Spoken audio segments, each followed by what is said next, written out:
Hi friends, welcome to our channel. ఈరోజు ఈ వీడియోలో మనం 9th క్లాస్ మ్యాథ్స్ చాప్టర్ 12 సర్కిల్స్లోని ఎక్సర్సైజ్ 12.4 నుండి క్వశ్చన్స్ చూద్దాము. ప్రీవియస్ వీడియోలో 12.2 వరకు ఎక్స్ప్లెయిన్ చేశాను. ఈరోజు వచ్చేసి 12.4 నుండి చూద్దాము. సో ఫస్ట్ క్వశ్చన్ చూడండి ఏమి ఇచ్చాడో. In the figure O is the centre of the circle, angle AOB is equal to 100 degrees, find angle ADB అన్నాడు. ఇక్కడ మనకు ఒక ఫిగర్ ఇచ్చారు కదా, దీంట్లో O అనేది సెంటర్ అన్నాడు, అలానే AOB is equal to 100 degrees అన్నాడు. సో మనకు కనుక్కోవాల్సింది ఏంటి? ADB కనుక్కోవాలి. అంటే ఈ యాంగిల్ అనేది మనము ఫైండ్ అవుట్ చేయాలి. ఓకేనా? సో మరి ఎలా సాల్వ్ చేస్తాం అనేది ఒకసారి చూడండి. ఫస్ట్ వాళ్ళు ఏదైతే ఇచ్చారో అది రాసుకుందాము. Solution: it is given angle AOB is equal to 100 degrees. ఓకేనా? సో ఇక్కడ మనకి ఏ యాంగిల్ కావాలి? డి అనేది కావాలి. సో ఇక్కడ డి అనే యాంగిల్ కావాలంటే సో మనకి దానికన్నా ముందు ఇక్కడ ఈ యాంగిల్ అనేది ఫైండ్ అవుట్ చేద్దాము. ఓకేనా? సో ఈ యాంగిల్ ఫైండ్ అవుట్ చేయాలంటే ఇప్పుడు ఇది సెంటర్ దగ్గర ఉన్నటువంటి యాంగిల్, ఇది మొత్తం కలిపితే ఇది మొత్తం కంప్లీట్ యాంగిల్ అవుతుంది, అంతే కదా? ఈ ఓ చుట్టూతో ఉన్నది మొత్తం angle complete angle. So complete angle అంటే దేనికి ఈక్వల్ అవుతుంది? 360 degreesకి ఈక్వల్ అవుతుంది, అంతే కదా? అంటే ఇది 100 ఉంది. సో అంటే AOB ప్లస్ ఇక్కడ కూడా ఇది కూడా ఓనే కదా. సో ఈ రెండింటిని కలిపితే 360కి ఈక్వల్. ఓకే? సో అంటే అప్పుడు ఎలా వస్తుంది ఒకసారి చూడండి. Reflexive angle of 100 degrees. సో ఇది మొత్తం కంప్లీట్ యాంగిల్. సో కింద 100 degrees ఉంది కదా, సో దీనికి పైన ఉండే యాంగిల్ దీన్ని ఏమంటాం? రిఫ్లెక్సివ్ యాంగిల్ అంటాం, అంతే కదా? So reflexive angle of 100 degrees అంటే ఏం చేయాలి మనం? 360 degreesలో నుండి మైనస్ చేయాలి 100ని. ఓకేనా? సో అప్పుడు ఏమవుతుంది? 360 degrees minus 100 degrees is equal to ఎంత అవుతుంది? 260 degrees అవుతుంది. ఓకేనా? సో అంటే ఇప్పుడు ఇక్కడ ఉండేటువంటి యాంగిల్ ఎంత అవుతుంది? 260 degrees అవుతుంది. ఓకే? సో ఇక్కడ ఒకసారి చూడండి, ఇక్కడ ADB అంటే ఈ యాంగిల్ మనం ఫైండ్ అవుట్ చేయాలి, అంతే కదా? ఇక్కడ ఒకసారి చూడండి, దీంట్లో 2 ఆర్క్స్ ఉన్నాయి. ADB అనేది ఒక ఆర్క్, అలానే రిమైనింగ్ పార్ట్ చూడండి ACB ఇది ఒక ఆర్క్. ఇక్కడ 2 ఆర్క్స్ అనేవి ఫామ్ అయ్యాయి. సో దీంట్లో ADB అనేవి ఏమిటి? పాయింట్స్ అనమాట. ఓకేనా? సో ఈ ఆర్క్ పైన ఉండేటువంటి పాయింట్స్. ఇదేమో AC, ఇది ఇంకొక ఆర్క్ అనమాట. ఇది పైన ఉండే పార్ట్ అనేది మేజర్ ఆర్క్, ఇదేమో మైనర్ ఆర్క్ అనమాట. ఓకేనా? సో ఇక్కడ మేజర్ ఆర్క్ ఇది ACB అనేది ఇక్కడ ఒక యాంగిల్ ఫామ్ అవుతుంది. ఓకేనా? ACB ఇది మేజర్ ఆర్క్ పైన ACB అనేటువంటి యాంగిల్ ఫామ్ అవుతుంది. ఇక్కడేమో ADB అంటే ఇక్కడ మైనర్ ఆర్క్ పైన ADB అనేది ఫామ్ అయింది. అయితే మనకి ఇక్కడ ఆర్క్స్ పైన ఇప్పుడు ఇక్కడ యాంగిల్స్ ఫామ్ అయ్యాయి కదా. సో ఇక్కడ ఫామ్ అయినప్పుడు ఇక సెంటర్ దగ్గర ఉండేటువంటి యాంగిల్ అనేది, ఓకేనా, సెంటర్ దగ్గర ఉండేటువంటి యాంగిల్ అనేది సో మిగతా ఆ ఆర్క్ పైన రిమైనింగ్ ఆర్క్ ఉంటుంది కదా, సో ఆర్క్ పైన ఎక్కడైతే మనం పాయింట్ తీసుకుంటామో అక్కడ యాంగిల్ అనేది ఫామ్ అవుతుంది కదా. సో దానికి ఎలా ఉంటుందంటే ట్వైస్ ఉంటుంది. అంటే ఇప్పుడు ఫర్ సపోజ్ ఇక్కడ C దగ్గర 40 degrees ఉందనుకోండి. 40 degrees ఉంది అంటే ఇక్కడ సెంటర్ దగ్గర ఎంత ఉంటుంది? దానికి ట్వైస్ అంటే 40 × 2 అంటే 80 degrees ఉంటుంది అనమాట. ఇక్కడ 50 ఉంటే ఇక్కడ 100 ఉంటుంది. అంటే సెంటర్ దగ్గర ఉండేటువంటి యాంగిల్ అనేది ఎక్కువ ఉంటుంది అనమాట. ఓకేనా? ఓకే? సో ఆర్క్ పైన ఇప్పుడు సెంటర్ దగ్గర ఉండేటువంటి యాంగిల్ అనేది మనం రిమైనింగ్ ఆర్క్ పైన ఎక్కడైనా పాయింట్ తీసుకుంటే అక్కడ యాంగిల్ అనేది ఫామ్ అవుతుంది కదా. ఆ ఆర్క్ పైన పాయింట్ తీసుకున్నప్పుడు అక్కడ దానికి డబుల్ ఉంటుంది అనమాట. ఓకేనా? సో ఇప్పుడు అది ఒకసారి అర్థం చూడండి. We know that the angle subtended by arc at the center of the circle is twice the angle subtended it any other point on the circle. Okay, now any other point in the circle. So మీరు ఒకటి గుర్తుపెట్టుకోవాల్సింది ఏంటంటే arc వచ్చింది అంటే automatic angle అనేది form అవుతుంది. So అక్కడ ఉండేటువంటి యాంగిల్ అనేది ఎక్కువ ఎక్కువ అంటే సెంటర్ దగ్గర ఉండేటువంటి యాంగిల్ అనేది ఎన్ని టైమ్స్ అయినా కూడా అదే పెద్దగా ఉంటుంది అనేది గుర్తుపెట్టుకోండి అంతే. ఓకేనా. సో ఇప్పుడు ఇక్కడ చూడండి, ఇది 100 degrees అన్నాం కదా. సో దీని యొక్క రిఫ్లెక్సివ్ యాంగిల్ ఎంత వచ్చింది, ఇక్కడ 260 degrees వచ్చింది. అంటే సెంటర్ దగ్గర ఉన్నటువంటి యాంగిల్. ఇంతకుముందు ఏమని చెప్పాము, సెంటర్ దగ్గర ఉండేటువంటి యాంగిల్ అనేది పెద్దగా ఉంటుంది అని చెప్పాము, ట్వైస్ ఉంటుంది అని చెప్పాము. సో ఇక్కడ ఇది మైనర్ ఆర్క్ కదా, ఈ మైనర్ ఆర్క్ పైన ఇక్కడ ఒక యాంగిల్ ఫామ్ అయింది. ఏంటది, డి అనే యాంగిల్. అంటే అప్పుడు ఏమవుతుంది, ఈ యాంగిల్ అనేది దీంట్లో హాఫ్ ఉంటుంది అంతే కదా. అంటే ట్వైస్ ఉంటుంది అంటే ఇప్పుడు సపోజ్ ఇక్కడ ఇప్పుడు ఇదే 260 degrees ఉంది, ఇక్కడ 260 degrees ఉంది అంటే దీంట్లో ఇది హాఫ్ ఉంటుంది కదా. అంటే ఇక్కడ ఉండేటువంటి యాంగిల్కి ఇక్కడ డబుల్ ఉంటుంది. ఓకేనా. సో ఒకసారి చూడండి, angle A O B is equal to A O B, okay, is equal to ఎంత, 260 degrees. ఓకే. సో ఇక్కడ 260 degrees is equal to 2 angle A D B, అంతే కదా. 2 యాంగిల్ ఏడిబి అంటే ఈ ఏడిబి అనే దానికి ట్వైస్ ఉంటుంది ఇక్కడ ఉండే యాంగిల్ అనేది. ఓకే. సో అప్పుడేమవుతుంది, angle ADB is equal to 260 degrees by 2. 260 degrees by 2 cancel చేస్తే ఎంత వస్తుంది, 2 1s 2 3s 0 అంటే 130 degrees వచ్చింది. Okay. So angle ADB is equal to 130 degrees. Okay. So మనం నార్మల్గా అయినా కూడా చెప్పొచ్చు. ఇప్పుడు ఇది 260 degrees ఉంది అంటే ఇక్కడ ఎంత ఉంటుంది, 130 degrees ఉంటుంది, దాంట్లో హాఫ్ ఉంటుంది కదా. ఓకేనా. సో అదే ఫైండ్ అవుట్ చేయమన్నాడు, ఏడిబి ఈజ్ ఈక్వల్ టు ఎంత అనేది. సో ఆన్సర్ ఎంత వచ్చింది, 130 degrees. Okay. So next second question చూడండి. In the figure angle BEd is equal to 40 degrees, then find angle BCD అన్నాడు. సో ఒకసారి చూడండి, ఇక్కడ బిఏడి ఇక్కడ యాంగిల్ ఎంత, 40 degrees. మనకు కనుక్కోవాల్సింది ఏంటి, బిసిడి అంటే ఈ యాంగిల్ అనేది మనం ఫైండ్ అవుట్ చేయాలి. ఇక్కడ ఓ అనేది సెంటర్. ఓకేనా. సో ఓ అనేది సెంటరు, ఓఏ ఓబి ఓసి ఓడీలు అన్నీ కూడా రేడియస్లు. ఓకేనా. సో ఇక్కడ ఒకసారి చూడండి, ఇక్కడ సిడి అనేది ఒక ఆర్క్ అంతే కదా. సిడి అనేది ఒక ఆర్క్, ఇది మొత్తం ఇలా ఉండేది ఒక ఆర్క్. సో ఇది కాకుండా ఇది రిమైనింగ్ ఉండేదంతా కూడా ఇంకొక ఆర్క్ అంతే కదా. ఓకేనా. సో ఇప్పుడు ఏబిసిడి ఇవి మొత్తం ఈ ఆర్క్ పైన ఉండేటువంటివి కదా అన్నీ కూడా. ఓకేనా. వాటిపైన ఉండేటువంటి పాయింట్స్. ఓకేనా. సో ఇప్పుడు ఇక్కడ చూడండి,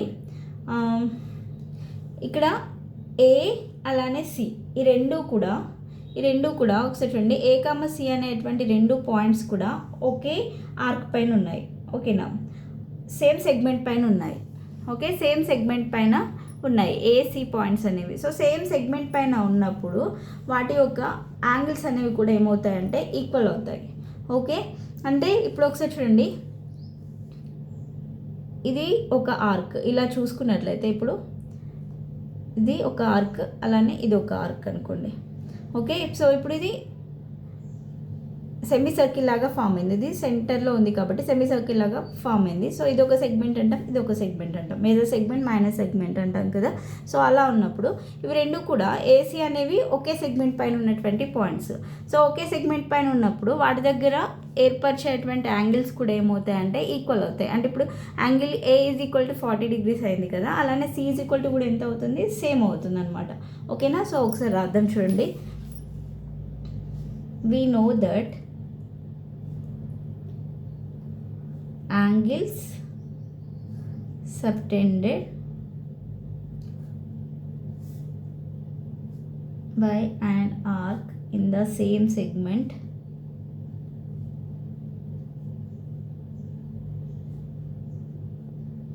are equal. ఇక్కడ ఒకసారి చూడండి ఫిగర్లో, in the figure angle BAD BCD BCD ఇవి రెండు కూడా ఒకే సెగ్మెంట్ పైన ఉన్నాయి. ఓకేనా. Are lie in the same segment. So same segment పైన ఉన్నప్పుడు వాటి యొక్క యాంగిల్స్ కూడా ఈక్వల్ అవుతాయి. Angle BEd is equal to angle B C D. So B A D is equal to తెలుసు మనకి, ఎంత ఇచ్చారు 40 degrees, that equal angle B C D. So therefore angle B C D is equal to ఎంత 40 degrees. సో ఇది ఆన్సర్. ఓకేనా. సో నెక్స్ట్ దీంట్లో థర్డ్ క్వశ్చన్ చూడండి. In the figure O is the center of the circle and POR is equal to 120 degrees. Find PQR and PSR అన్నాడు. ఓకేనా. So ఇక్కడ మనం ఏమేమి ఫైండ్ అవుట్ చేయాలి, వాళ్ళు ఇచ్చింది ఏంటి, O అనేది సెంటర్, అలానే POR ఇక్కడ 120 degrees ఇచ్చాడు, అలా మనం ఫైండ్ అవుట్ చేయాల్సింది ఈ యాంగిల్, అలానే ఇక్కడ PSR అనేది ఫైండ్ అవుట్ చేయాలి. ఓకేనా. సో మరి ఎలా సాల్వ్ చేస్తాం, సో ఇంతకుముందు లాగానే సేమ్ ఇక్కడ ఒకసారి చూడండి. పిఎస్ఆర్ అనేది ఒక ఆర్క్. ఓకేనా. సో ఇక్కడ ఒక ఆర్క్, అలానే ఇక్కడ నుండి PQR ఇది ఒక ఆర్క్. ఓకేనా. సో ఇదేమో మైనర్ ఆర్క్, ఇదేమో మేజర్ ఆర్క్. ఓకే. సో ఇక్కడ ఇంతకుముందు చెప్పాము ఆర్క్ పైన ఖచ్చితంగా యాంగిల్స్ అనేవి ఫామ్ అవుతాయి. ఓకేనా. సో పాయింట్స్ తీసుకున్నప్పుడు ఇక్కడ ఏమేమి ఉన్నాయి, PQRS అనేటువంటి 4 పాయింట్స్ ఉన్నాయి సర్కంఫరెన్స్ పైన. ఓకేనా. సెంటర్ సర్కిల్ పైన. సో దాంట్లో మనం కనుక్కోవాల్సింది ఏంటి, PSR ఒకటి కనుక్కోవాలి, అలానే PQR అనేది కూడా కనుక్కోవాలి. ఓకే. సో ఇంతకుముందు మనం ఏమనుకున్నాము, సెంటర్ దగ్గర ఉండేటువంటి యాంగిల్ అనేది సో రిమైనింగ్ ఆర్క్ పైన ఎక్కడైనా పాయింట్ ఉంటే అక్కడ ఉండేటువంటి యాంగిల్కి ట్వైస్ ఉంటుంది అనుకున్నాం, అంతే కదా. అంటే ఇప్పుడు దీనికి ఒకసారి చూడండి, ఇక్కడ 120 ఉంది. సో 120 అంటే ఇది సెంటర్ దగ్గర ఉండేటువంటి యాంగిల్. సో ఇదంతా కూడా ఈ ఆర్క్ పైన ఉండేటువంటిది కదా. ఇప్పుడు ఇది ఇలా ఉందనుకోండి, ఇది ఒక ఆర్క్. సో ఈ ఆర్క్లో ఇక్కడ సెంటర్ దగ్గర 120 ఉందంటే ఇక్కడ ఫామ్ అయింది కదా యాంగిల్, అంటే ఇది ఎంత ఉంటుంది, అప్పుడు దీనికి ట్వైస్ అన్నాం. అంటే ట్వైస్ అంటే ఇక్కడ ఉండేదానికి ఇది ట్వైస్ అనమాట. ఓకే. అంటే అప్పుడు ఏమవుతుంది ఒకసారి అర్థం చూడండి. First we know that angles subtended by an arc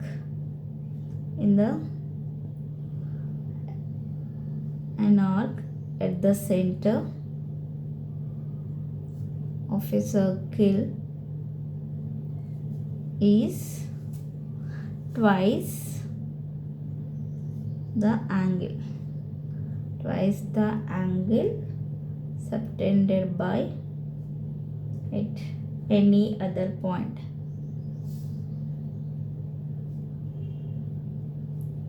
on the circle. ఓకేనా. సో అప్పుడు ఏమవుతుంది, ఇక్కడ ఇది 120 degrees ఉంది కదా. సో ఇది 120 degrees ఉంది అంటే అప్పుడు ఇక్కడ ఎంత ఉంటుంది, దీనికి ట్వైస్ అనుకున్నాం కదా. అంటే ఒకసారి చూడండి ఎలా రాయాలనేది, angle POR is equal to ఇది దీనికి ట్వైస్ ఉంటుంది అంటే 2 యాంగిల్ PQR, అంతే కదా. దీనికి ట్వైస్ అంటే 2 angle PQR. POR is equal to మనకు తెలుసు ఎంత 120 degrees is equal to 2 angle PQR. అప్పుడు PQR ఈజ్ ఈక్వల్ టు ఏమవుతుంది, angle PQR is equal to 120 degrees. ఈ 2 అనేది ఇటు వస్తే డివైడ్ అవుతుంది. సో 120/2 అంటే 60 degrees. Angle PQR is equal to ఎంత వచ్చింది, 60 degrees. ఓకేనా. సో ఇది ఒక యాంగిల్ ఫైండ్ అవుట్ చేసాం. నెక్స్ట్ ఏం కనుక్కోవాలి, PSR అనేది కనుక్కోవాలి. సో PSR కూడా ఇలా కనుక్కున్నాం ఒకసారి చూడండి. సో ఇక్కడ 120 degrees ఉంది. సో ఇది ఇక్కడ ఇది కనుక్కోవాలి కదా. సో మరి దీనికి ఇది కనుక్కోవాలంటే ఫస్ట్ దీనిపైన ఉన్న యాంగిల్ ఇది కనుక్కోవాలి కదా. ఇక్కడ ఉండేటువంటి యాంగిల్కి ఇది ఆఫ్ ఉంటుంది అంటే ఇక్కడ ఎస్ అనే యాంగిల్ ఉంది కదా. సో దీనికి ఇక్కడ ఉండే యాంగిల్ ట్వైస్ ఉంటుంది అనమాట. ఓకేనా. సో మరి ఇది కావాలి అంటే మనకి దీని రిఫ్లెక్సివ్ యాంగిల్ కనుక్కోవాలి. రిఫ్లెక్సివ్ యాంగిల్ ఆఫ్ 120 degrees ఎంత వస్తుంది ఒకసారి చూడండి. Reflexive angle of 120 degrees is equal to 2 angle PSR, అంతే కదా. సో రిఫ్లెక్సివ్ యాంగిల్ అంటే 360లో నుంచి తీయాలి, అంతే కదా. 360 - 120 is equal to 2 angle PSR. So 240 అవుతుంది is equal 2 PSR. So PSR is equal to అప్పుడు ఏమవుతుంది, 240 డివైడెడ్ బై 2 అంటే 2 1s 2 2s అంటే PSR ఈజ్ ఈక్వల్ ఎంత వచ్చింది, యాంగిల్ 120 degrees. ఓకేనా. సో ఇది answer. P Q R is equal to ఏమో 60 degrees వచ్చింది, P S R is equal to 120 degrees వచ్చింది. ఓకేనా. సో నెక్స్ట్ క్వశ్చన్ చూడండి. In the figure O is the centre of the circle, O M is equal to 3 centimeters and A B is equal to 8 centimeters. So find the radius of the circle అన్నాడు. So ఇక్కడ మనకి figure ఇచ్చారు, దీంట్లో O అనేది centre. Okay, అలానే OM is equal to కూడా ఇచ్చారు. OM is equal to ఎంత ఇచ్చారు? 3 centimeters. A B is equal to ఏమో అంటే ఈ మొత్తం లెంత్ అనేది 8 centimeters అని ఇచ్చారు. ఓకే, సో రేడియస్ కనుక్కోమన్నాడు. సో రేడియస్ అంటే ఏంటి? సెంటర్ నుండి మనం సర్కిల్ పైకి ఏ సర్కంఫరెన్స్ పైన ఏ దానిపైన పాయింట్ మీదకి గీసేటువంటి లైనే రేడియస్, అంతే కదా. అంటే ఇక్కడ మనకు ఓఏ అనేది ఫైండ్ అవుట్ చేయాలి. మరి ఎలా ఫైండ్ అవుట్ చేస్తాం ఒకసారి చూడండి. ఇక్కడ వాళ్ళు ఏమేమి ఇచ్చారో అది రాసుకుందాం. So we have OM is equal to 3 centimeters ఇచ్చారు, అలానే AB is equal to 8 centimeters ఇచ్చారు. సో ఇక్కడ ఒకసారి చూడండి, ఇది సెంటరు. సో సెంటర్ నుండి ఇక్కడ ఏబి అనేది ఏంటి? కర్డ్, అంతే కదా. ఏబి అనేది కర్డ్. సో కర్డ్ పైకి మనము ఒక లైన్, ఇక్కడ ఒక పర్పెండిక్యులర్ లైన్ అనేది డ్రా చేసాం, అంతే కదా. సో పర్పెండిక్యులర్ లైన్ని డ్రా చేసినప్పుడు ఇది పర్పెండిక్యులర్ లైనే అవుతుంది ఆటోమేటిక్గా. కర్డ్ పైకి గీసేటువంటి లైన్ పర్పెండిక్యులర్ లైన్ అవుతుంది సెంటర్ నుండి. సో అట్లా అయినప్పుడు అట్లా మనం డ్రా చేసినప్పుడు అది కర్డ్ని ఏం చేస్తుందంటే బైసెక్ట్ చేస్తుంది. ఓకేనా. సో బైసెక్ట్ చేస్తుంది అంటే అర్థం ఏంటంటే ఈక్వల్ పార్ట్స్గా డివైడ్ చేస్తుంది. ఓకేనా. సో అది అర్థం చూడండి. Since the perpendicular through the centre of a circle bisects the curve. So we have ఇప్పుడు ఏమవుతుంది? A M plus M B, A M plus M B is equal to ఏమవుతుంది? ఏబి అవుతుంది, అంతే కదా. A M plus M B is equal to A B. ఈ రెండింటిని కలిపితే A B వస్తుంది కదా. సో ఇక్కడ A M plus M B is equal to కూడా ఏబీ అవుతుంది. సో బైసెక్ట్ చేస్తుంది అంటే ఇక్కడ నుంచి ఇక్కడికి ఎంత లెంత్ ఉందో ఇక్కడ నుంచి కూడా అంతే లెంత్ ఉంటుంది, అంటే AM is equal to MB అవుతుంది. So MB is equal to కూడా మనం ఏఎంఏ రాద్దాము, ఎందుకంటే మనకి ఈ సైడ్ కావాలి కాబట్టి. AM plus AM is equal to AB, 2am is equal to AB. Okay, so అప్పుడు ఏఎం ఈజ్ ఈక్వల్ టు ఏమవుతుంది? హాఫ్ ఏబీ అవుతుంది. ఏబీ ఇటు వస్తే 1/2 అవుతుంది కదా. సో 1/2 ఏబీ వాల్యూ తెలుసు మనకి 8 centimeters. ఓకే, సో 8 వేసుకుందాం. అప్పుడు 2 1s 2 4s. AM is equal to ఎంత వచ్చింది? 4 centimeters వచ్చింది.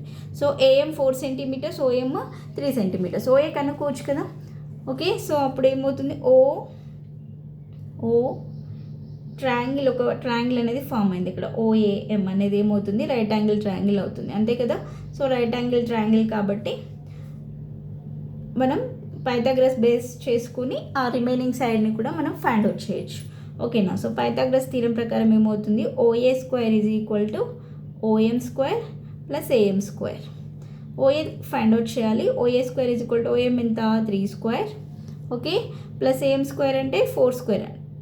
Okay, that equal to 3 square అంటే 9 ప్లస్ 4 square అంటే 16, 16 ప్లస్ 9 అంటే 25. So O A is equal to అప్పుడు ఏమవుతుంది? √25. సో √25 వాల్యూ తెలుసు మనకి ఎంత? 5 centimeters. సో ఎంత వచ్చింది? O A is equal to 5 centimeters. ఓకేనా. ఇది radius of the circle. Radius వచ్చేసి 5 centimeters వచ్చింది. సో దీంతో 4th క్వశ్చన్ వరకు కంప్లీట్ అయిపోయింది. సో రిమైనింగ్ సమ్స్ అనేవి నెక్స్ట్ వీడియోలో ఎక్స్ప్లెయిన్ చేస్తాను. వీడియో కనుక మీకు నచ్చినట్లయితే ప్లీజ్ లైక్ చేయండి, షేర్ చేయండి, సబ్స్క్రైబ్ చేసుకోండి. Thanks for watching.